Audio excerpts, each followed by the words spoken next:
So ಫೋನಲ್ಲೂ ಕೆಲವು ಆ್ಯಪ್ಗಳು ಚೆನ್ನಾಗಿರುತ್ತೆ, ಕೆಲವು ಆ್ಯಪ್ಗಳು ಚೆನ್ನಾಗಿರಲ್ಲ. ಸೊ ಅದು ನೀವು ನೋಡಿಕೊಂಡು ದಯವಿಟ್ಟು ಚೆಕ್ ಮಾಡ್ಕೊಳ್ಳಿ. ಐಫೋನಲ್ಲಾದರೆ ನಿಮಗೆ ಕರೆಕ್ಟಾಗಿ ಸಿಗುತ್ತೆ ಡೈರೆಕ್ಷನ್ನು. ಬಟ್ ಸ್ಟಿಲ್ ಇದಕ್ಕಿಂತ ಅಲ್ಟಿಮೇಟ್ ಬೆಸ್ಟ್ ಯಾವುದಪ್ಪ ಅಂದರೆ ಗೂಗಲ್ ಅರ್ತ್ ಪ್ರೋ.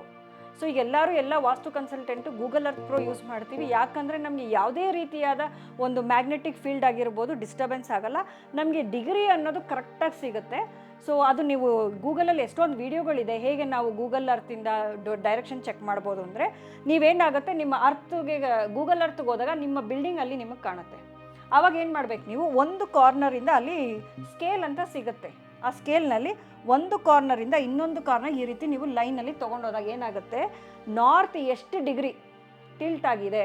ಒಂದು ನಾರ್ತ್ ಯಾವಾಗಲೂ 2 ಕಡೆ ಟಿಲ್ಟ್ ಆಗುತ್ತೆ ಮೈ ಡಿಯರ್ ಫ್ರೆಂಡ್ಸ್. ಒಂದು ನಾರ್ತ್ ಕಡೆ ಈ ಕಡೆ ಹೋಗಿರುತ್ತೆ, ಇಲ್ಲ ಈ ಕಡೆ ಬಂದಿರುತ್ತೆ.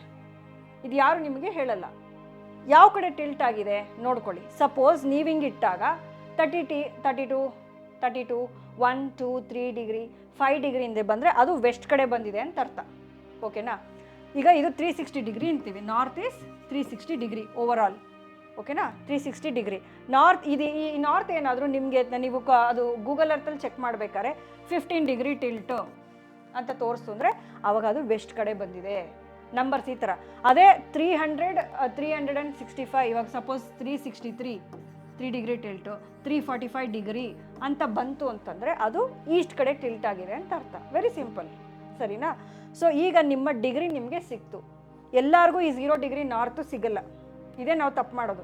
ತುಂಬ ಮನೆ ನೋಡಿದ್ದೀನಿ. ಮೊನ್ನೆನೂ ಒಂದು ಸೈಟ್ ವಿಸಿಟ್ ಮಾಡ್ಕೊಂಡ್ಬಂದೆ. ಅವ್ರೇನು ಅಂದ್ಕೊಂಡ್ಬಿಟ್ಟಿದ್ದಾರೆ, ನಾರ್ತ್ ಅವ್ರದ್ದು ಇಲ್ಲಿ 60 ಡಿಗ್ರಿ ಇದೆ ಟಿಲ್ಟು, 45 ಡಿಗ್ರಿ ಇದೆ, ಸರಿನಾ? ಅವ್ರೇನು ಅಂದ್ಕೊಂಡ್ಬಿಟ್ಟಿದ್ದಾರೆ, ನಾರ್ತ್ ಇದು ಅಂದ್ಕೊಂಡ್ಬಿಟ್ಟಿದ್ದಾರೆ. ಹಾಗೆ ಮನೆ ಕಟ್ಕೊಂಡ್ಬಿಟ್ಟಿದ್ದಾರೆ. ಅವಾಗ ಏನಾಗುತ್ತೆ, ಎಲ್ಲ ಪೊಸಿಷನ್ನು ತಪ್ಪಾಗುತ್ತೆ. ನಿಮಗೆ ಟಾಯ್ಲೆಟ್ ಬರಬಾರ್ದು ಜಾಗಕ್ಕೆ ಬರುತ್ತೆ. ಆವಾಗ ತೊಂದರೆಗಳನ್ನ ಸಫರ್ ಮಾಡ್ತೀರ. ಅಯ್ಯೋ ನಾವು ವಾಸ್ತು ಪ್ರಕಾರ ನೋಡಿದೆ, ವಾಸ್ತು ಪ್ರಕಾರ ಮಾಡಿದೆ, ತೊಂದರೆ ಆಯಿತು, ಪ್ರಾಪರಾಗಿ ಮಾಡಿರಲ್ಲ. ವಾಸ್ತು ಅಂದರೆ ಏನು? ನಿಮಗೆ ಪ್ರಾಸ್ಪೆರಿಟಿ ಬರಬೇಕು, ನೀವು ಚೆನ್ನಾಗಿ ಆರೋಗ್ಯವಾಗಿರಬೇಕು, ನಿಮ್ಮ ಸಂಬಂಧಗಳು ಚೆನ್ನಾಗಿರಬೇಕು. ಅದೇ ಅಲ್ವಾ ವಾಸ್ತು. ಇನ್ನೂ ನಾನು ಮನೆ ವಾಸ್ತು ಪ್ರಕಾರ ಕಟ್ಟಿ ನಾನು ಸಫರ್ ಮಾಡ್ತಿದ್ದೀನಿ ಅಂದರೆ ನಾನು ವಾಸ್ತು ಪ್ರಕಾರ ಮನೆ ಕಟ್ಟಿಲ್ಲ ಅಂತ ಅರ್ಥ. ವೆರಿ ಸಿಂಪಲ್, ಸರಿನಾ? So this is all about degree. ಇವತ್ತು ನಾವು ಕಲ್ತ್ಕೊಂಡ್ವಿ ನಾರ್ತ್ ಹೇಗೆ ಚೆಕ್ ಮಾಡೋದು ಅಂತ ಹೇಳಿ. ನಿಮ್ಮ ಡಿಗ್ರಿ ಕಲ್ತ್ಕೊಂಡು ಈ ರೀತಿಯಾಗಿ ಪ್ರಾಪರ್ ಮೆಷರ್ಮೆಂಟ್ ಹಾಕಿದಾಗ ನಿಮಗೆ, ಸೊ ಸಪೋಸ್ ನಾರ್ತ್ ನೋಡಿ, ನಿಮಿಷ ಆಗುತ್ತಲ್ಲ, 3 ಮಿನಿಟ್ಸ್ ಆಯ್ತಲ್ಲ. ಅಯ್ಯೋ ಓಕೆ ಸ್ಟಾಪ್ ಮಾಡ್ತೀನಿ ಹಾಗಾದ್ರೆ. ಓಕೆ, ಈ ರೀತಿ ಇವತ್ತು ನಾವು ನಾರ್ತ್ ಬಗ್ಗೆ, ನಾರ್ತ್ ಡಿಗ್ರಿ ಚೆಕ್ ಮಾಡೋದು ನಮ್ಮ ಮನೆ ಬ್ರಹ್ಮಸ್ಥಾನದಲ್ಲಿ ನಿಂತು ಅಂತ ಇವತ್ತು ನಾವು ತಿಳ್ಕೊಂಡ್ವಿ. ದಯವಿಟ್ಟು ನಿಮ್ಮ ಮನೆಯನ್ನು ಚೆಕ್ ಮಾಡಿ, ಡಿಗ್ರಿ ಎಷ್ಟಿದೆ ಅಂತ ಚೆಕ್ ಮಾಡಿ.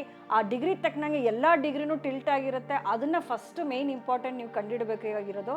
ಸೊ ಪ್ರಾಪರಾಗಿ ಚೆಕ್ ಮಾಡಿ, ಪ್ರಾಪರಾಗಿ ಎಲ್ಲಿದೆ ಅಂತ ನಿಮ್ಮ ಕುಟುಂಬನ ಸೇವ್ ಮಾಡ್ಕೊಂಬಿಡಿ. ತಪ್ಪು ಜಾಗದಲ್ಲಿ ಏನಾದರೂ ಟಾಯ್ಲೆಟ್ ಇತ್ತು ಅಂತಂದರೆ ದಯವಿಟ್ಟು ಟೇಕ್ ಕೇರ್ ಮಾಡಿ.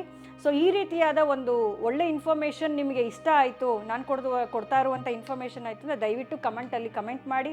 ಕ್ವಶನ್ಸ್ ಇತ್ತು ಅಂದರೆ ಕಮೆಂಟ್ ಮಾಡಿ, ಡೆಫಿನೆಟ್ಟಾಗಿ ರಿಪ್ಲೈ ಮಾಡ್ತೀನಿ. ನಿಮ್ಗೇನಾದರೂ ಹೊಸ ಕನ್ಸ್ಟ್ರಕ್ಷನ್ ಮಾಡ್ತಾ ಇದ್ದೀವಿ, ವಾಸ್ತು ಪ್ಲ್ಯಾನ್ ಬೇಕಿತ್ತು, ವಾಸ್ತು ಕನ್ಸಲ್ಟೇಷನ್ ಬೇಕಿತ್ತು, ಮೇಡಮ್ ನಮ್ಮ ಮನೆ ಚೆಕ್ ಮಾಡಿಸ್ಬೇಕಾಗಿತ್ತು ಪ್ರಾಪರಾಗಿ, ನನಗೆ ತೊಂದರೆಗಳಾಗ್ತಾ ಇದೆ ಅಂತಂದರೆ ದಯವಿಟ್ಟು ಕೆಳಗಡೆ ಇರೋ ನಂಬರ್ನ ಕಾಂಟ್ಯಾಕ್ಟ್ ಮಾಡಿ. ವಾಸ್ತು ರೀತಿಯಾದ ಎಲ್ಲ ಸಹಾಯಗಳನ್ನ ನಾವು ಮಾಡಿಕೊಡ್ತೀವಿ. ಧನ್ಯವಾದಗಳು.